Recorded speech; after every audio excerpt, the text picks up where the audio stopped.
After these, earth or Gaia bears for him or by him the Cyclops. Áργην Στερόπην Βρόντην. We'll come back and talk about what those names mean.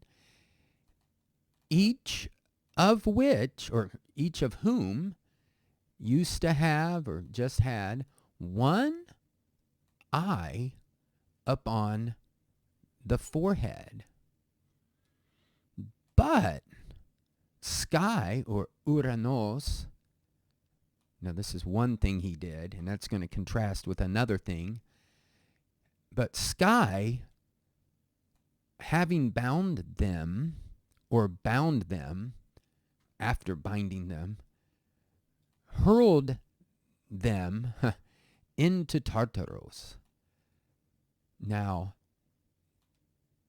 this is a dark place in Hades,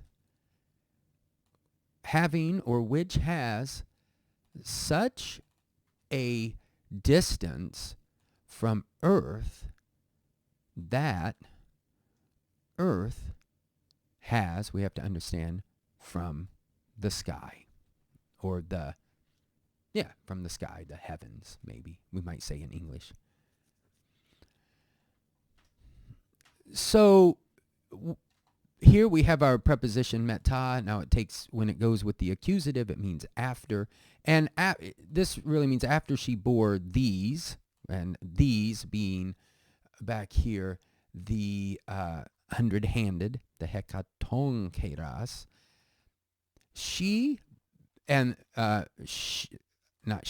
I should slow down here. Gaia, earth, bears. Now this is the present tense. Back here we had the same verb, but in the aorist. And when they're in the present tense, sometimes called the historical present, I like to keep them there. I think it's supposed to make this more vivid. She bears for him. We can see it in our minds right now. We know the story took place a long time ago, but it's like we're watching a movie of something that took place a long time ago. It's still vivid, and we're experiencing this now. She bore. Now, we could say here that, and I should say here, this is just like a connective and or now. We may not need that in English, I guess is something I should say. But it is a feature of Greek prose. Now, we can look at this aŭτό. This is referring to ouranou.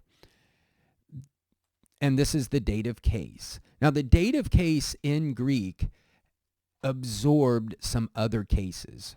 Greek only has the nominative, accusative, genitive, and dative, and that's not the standard order. But for those of you who maybe follow along with the daily Pali reading, we know that ancient Indo-European had 8 cases which are preserved in Pali and Sanskrit. So the instrumental case, for instance, was absorbed in Greek by the dative. So we could say that earth bears by means of him, with him. I don't know that I would say she's bearing them for him, because we know what happens here. If that's the case, it would be kind of a surprise. So I think it's possibly by him. This is more of an English matter. In Greek, it's simply aŭτό, and we know that this bearing has to do with Οὐρανός. And for me, I just think since it takes 2 to tango, so to speak, that it's sort of by means of. He's involved in this begetting, or this almost childing. So she bears or childs by means of him the Cyclops. Now this means we probably all know what the Cyclops are. They have this one eye on their forehead. And it doesn't actually say they don't have two other eyes, but I think that it means that they have like a single eye only. That's how I think this is to be taken. And I think this means like a circular eye, or, this op here comes up in this metώπου, and it comes up actually in like the word όψις, meaning to see, like thanatopsis, a meditation, as seeing. So, and which really even is connected then to this, because when we see, and I know I should be writing down a translation here, I'll do that right now, but when you see this, we need to think, if we transliterate it, would be like that. And so we're saying that the root is coming from this sound here. So yeah, let's go back here, and I'll start writing this out. So now, and here I am just going to go ahead and put this in, and we might use it again.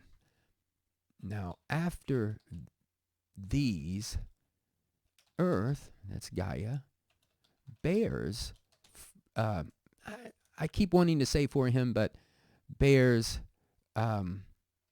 let's say by him, you can chime in if you think that's terribly off track, bears by him the Cyclops.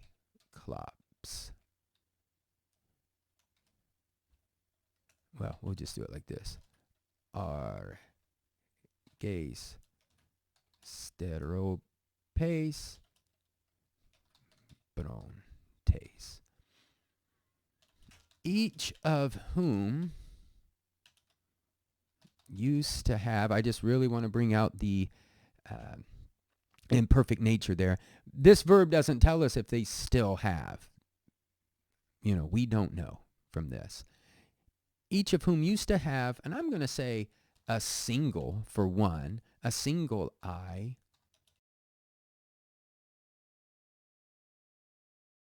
upon their forehead.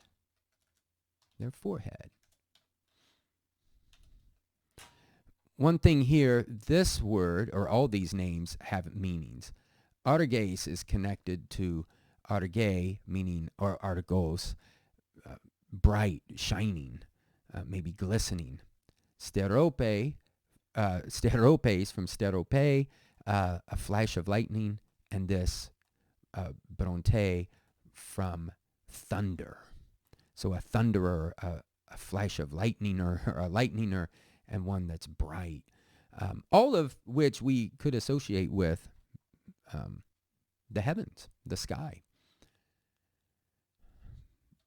But, and this is on the one hand, we don't get until down here the second part of this, on the one hand, on the other. So, but sky, or Uranus,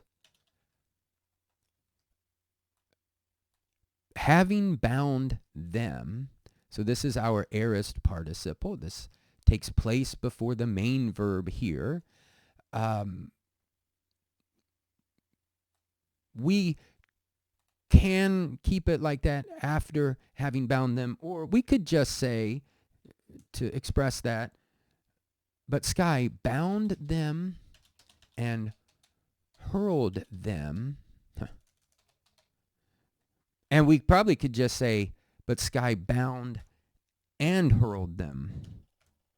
And hurled them into, and this is motion into Tartarus. And Tartarus now gets a description. And this is where I was going to say, I don't know if we would want both of these or not. I might even get rid of this one here. Now,